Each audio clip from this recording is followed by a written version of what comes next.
Jadikan budaya dalam hidupmu. Tiada hari tanpa mohon didoakan orang tua.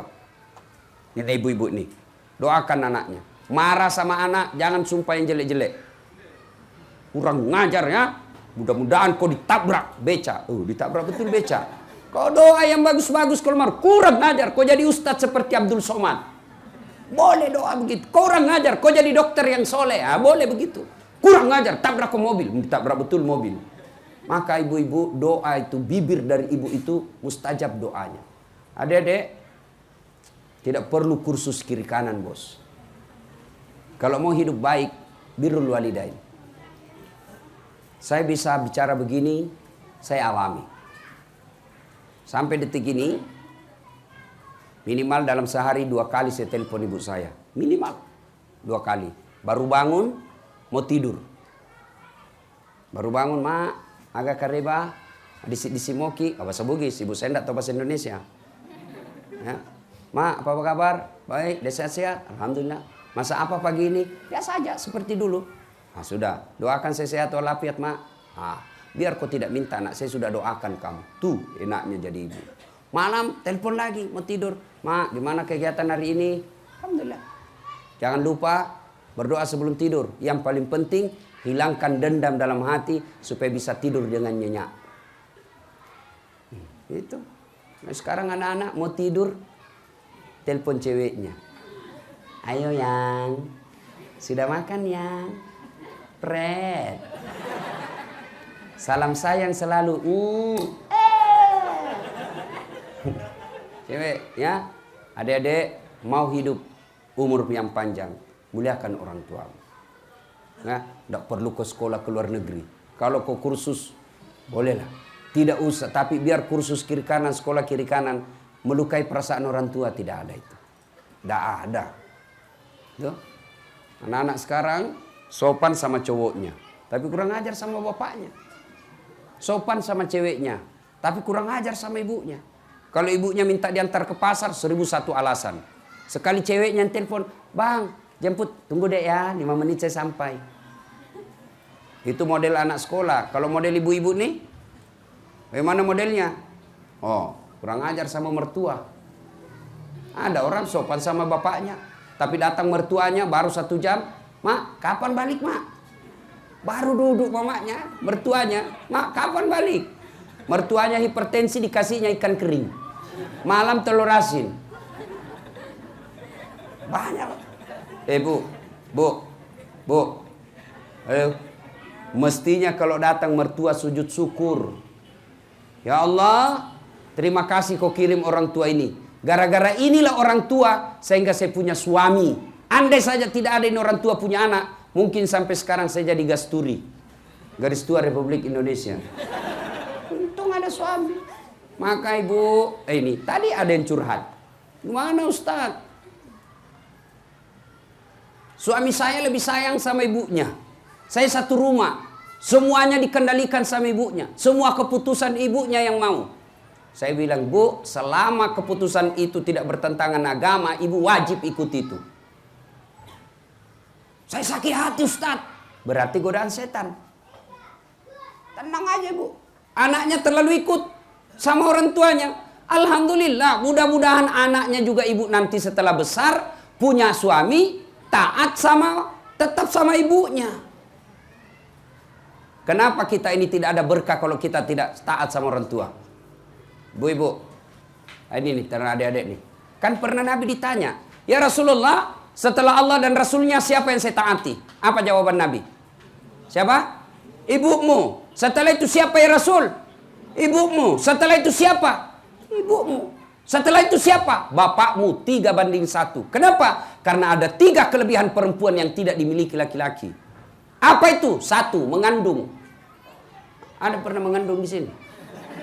Ibu-ibu masih ingat waktu hamil, Bu? Masih? Ada ndak enaknya itu hamil? Ndak ada enaknya. Duduk aja pakai standar samping.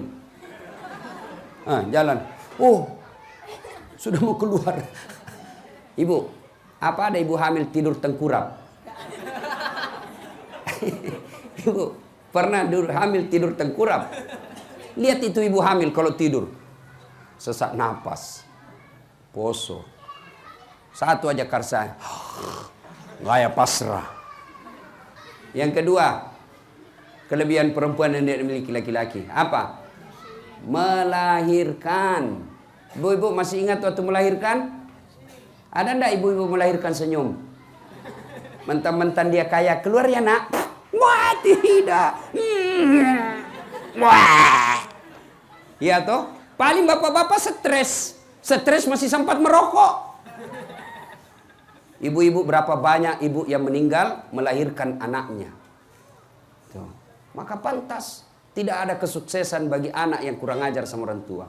Yang ketiga, menyusui. Masih ingat waktu menyusui, Bu? Masih? Apalagi ketika tumbuh giginya. Apa ibu tinju anaknya? Kurang ajar. Kau gigit saya. Enggak. Lepas kau nak. Itu siang anaknya. Malam bapaknya. Apa enggak menderita ini ibu-ibu? Makanya doa mustajab untuk anak dari ibu. Maka doakan anaknya, Bu. Ya, berbuat baik sama orang tua. Adik-adik, mau lihat hebatnya doa? Saya alami. Itu dokter saya itu ada dua, Bu, ya. Satu di depan nama saya, itu dokter hukum Islam. Yang di belakang nama saya PhD, Philosophy of Doctor, itu ilmu komunikasi. Itu waktu saya ujian, itu FIVA namanya, kita ujian tutup mempertahankan hasil riset yang kita lakukan. Teman-teman saya itu umumnya 3 jam sampai 4 jam. Saya sebelum saya masuk ruang ujian, saya telepon ibu saya di kampung. Ma, doakan saya. Dari jam 9 sampai jam 11 saya ujian ya. Wih, lamanya sih berdoa. Apa saya mau baca itu 3 jam? Saya bilang, ibu pokoknya duduk saja di sajadah sambil bersalawat kepada Nabi. Ingat nama saya. Baiklah. Mulailah. Subhanallah, saya masuk ruang ujian, Bu. Waduh. Kalau orang lain 3 sampai 4 jam, saya 45 menit selesai. Doa dari ibu. Bisa jadi otak kita otak pas-pasan. Bisa jadi otak kita tidak cerdas.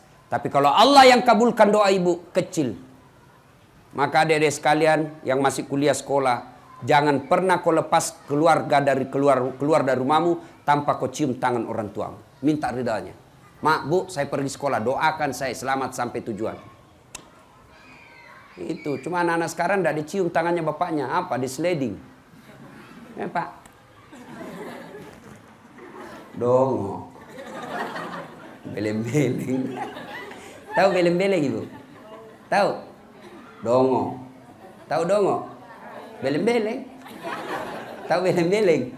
Ya dongo. Dongo itu kalau Rocky Gerung bilang dungu. Bodoh. Sama cowoknya sopan, sama ceweknya sopan. Sama orang tuanya kurang ajar. Dari mana dapat rumus itu? Anak-anak kita sekarang, kalau bapaknya nelpon, ya, sudah dulu Pak ya, sudah, ya, salam. Ibunya apa sih Pak? Ya, sudah Mak ya, salam. Bapaknya masih mau bicara. Gimana hidupmu mau berkah? Coba ini ibu-ibu nih. Kalau ibu terima telepon, satu telepon kepala dinasnya atau satu telepon wali kota, satu telepon ibunya masuk. Mana yang ibu jawab? Wali kota. Ibu, pencitraan. Kan banyak begitu. Biasa kita lagi nerima telepon, kawan kita nih, tiba-tiba masuk juga telepon ibu kita. Apa bisa kita jawab? Mak, sebentar ya, teman saya menelpon. Salah, bos. Yang betul, bos, teman.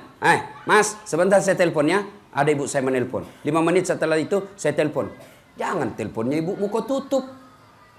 Ngambil keputusan, jangan pernah ngambil keputusan tanpa kau libat orang tuamu. Mak, saya mau beli tanah, Mak. Menurut Mak gimana? Kita bukan cari pertimbangan akalianya. Kita bukan mau cari pendapatnya. Tapi apa yang kita cari? Ridanya Allah. Bukan kecerdasannya orang tua kita. Kita lebih cerdas bisa jadi. Ilmu kita sudah lebih banyak. Gelar kita barangkali dunia pendidikan kita lebih tinggi. Ibu kita tamat SD aja tidak. Bukan akalnya yang kita butuhkan. Bukan pikirannya yang kita butuhkan. Tapi apa yang kita butuhkan? Ridanya orang tua. Ridha Allah. Fi ridal walidain, ridanya Allah tergantung ridanya kedua orang tua. Maka biasakan sebelum ngambil keputusan tanya ibu bapakmu. Mak, saya rencana buka warung kopi. Menurut mak bagaimana? Jelaskan. Ini. Biasanya orang tua ngerti. Apalagi kau tanya saya, kamu kan lebih cerdas dari saya, nak. Yang penting jangan menghalalkan segala cara, itu aja, nak. Sudah. Maka begitu ibu kita akan berkata dalam hati, wih, anak saya meskipun sudah jadi pengusaha, masih juga ditanyanya saya, baik anak saya. Tersenyumlah Allah kepada kalian.